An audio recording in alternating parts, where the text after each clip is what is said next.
Good morning, everybody. Happy Monday. How's everybody doing?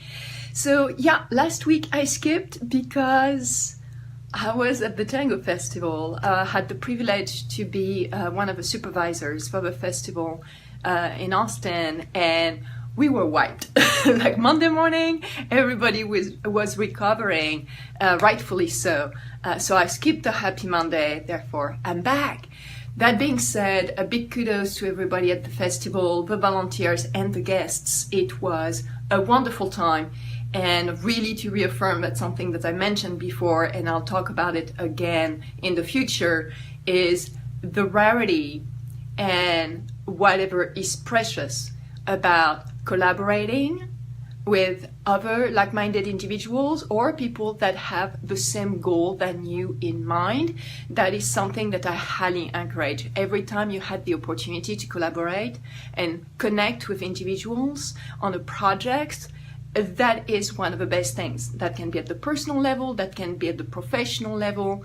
Anyway, we'll talk about it again another time, but that's one of my favorite things. So last weekend, major big win at the human level. Thank you, everybody. What I would like to talk about today is if people are going to feel loved depending on your behavior. So I was at a networking event the other day, and somebody said some people knew each other more or less and others not so much, but somebody said, yeah, I sort of gauge what I'm going to do or say depending on how much grief I'm going to get from my spouse. They had been married for 35 years, and at that stage, that's sort of a gauge when it comes to behavior and talking. And it was said in a way that I was sad, like I felt some sadness, because it was more about avoiding the grief, like even the word grief, and that could have been any other word that would have been reprimanding or drama or whatever else. It just had an attitude of avoiding a negative experience compared to nurturing or driving towards a positive experience. So in that person's situation, it was, I don't want to hear it.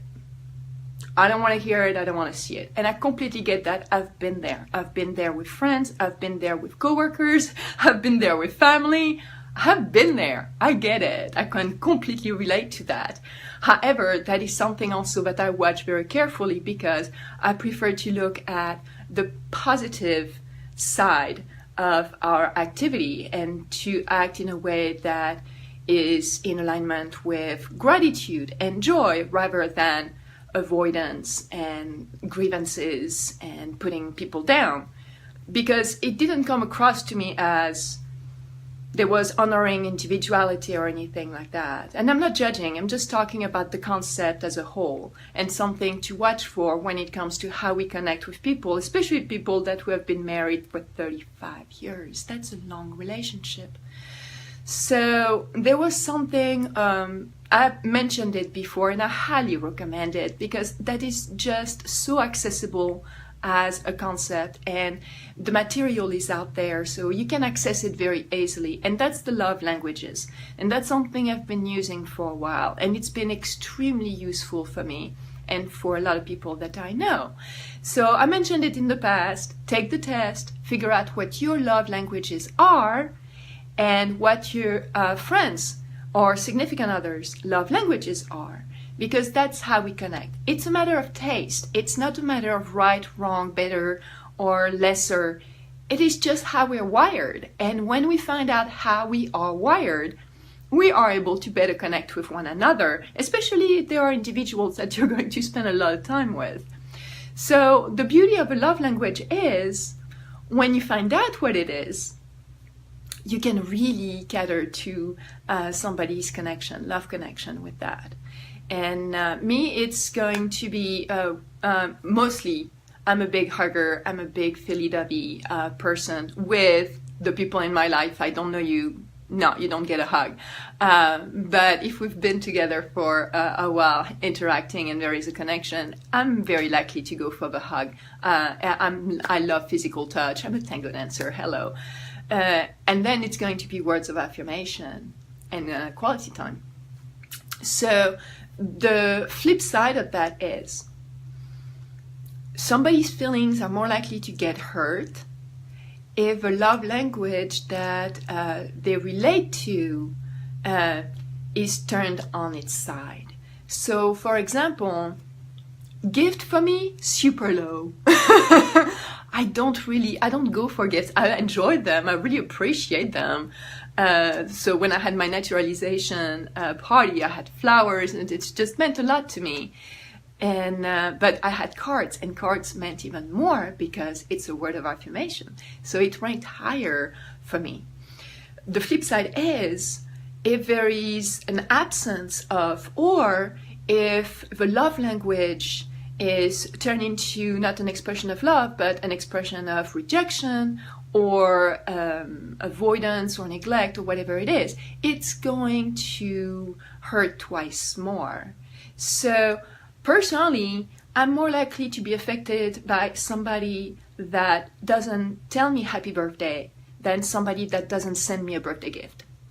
Because gifts on my ladder are so at the bottom that I'm not looking for a birthday gift so much that I'm looking for somebody to send me a text saying happy birthday, because I'm higher on the ladder of words of affirmation. Now, if somebody doesn't send me a happy birthday text, then it's going to hurt my feelings. And I've been in those situations, especially for Christmas and my birthday, where I just, I don't have to have a big party, but if the people in my life send me a happy birthday text, that makes my day. So imagine that your love language is act of service. And you love when people do little things for you. It doesn't have to be a big thing, but just little things. On the flip side, if somebody especially close to you doesn't pick up after themselves, or they literally avoid doing something for you, or they just, lay things around, that is going to hurt even more because that's the love language. So when it comes to not just expressing our affection, but avoiding being a source of pain, having that awareness of what are the love languages of the people around us, it's going to help a great deal. And it helps a great deal in repairing too. So, for example, if somebody hurts my feelings and they send me a gift, I'm going to be like, yeah, that's, nice try, I appreciate the try, but it doesn't really land.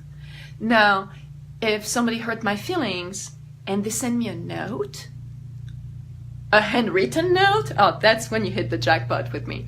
If you send me a handwritten note, saying, oh, I'm sorry, or, I really wish that things had been different, whatever that is.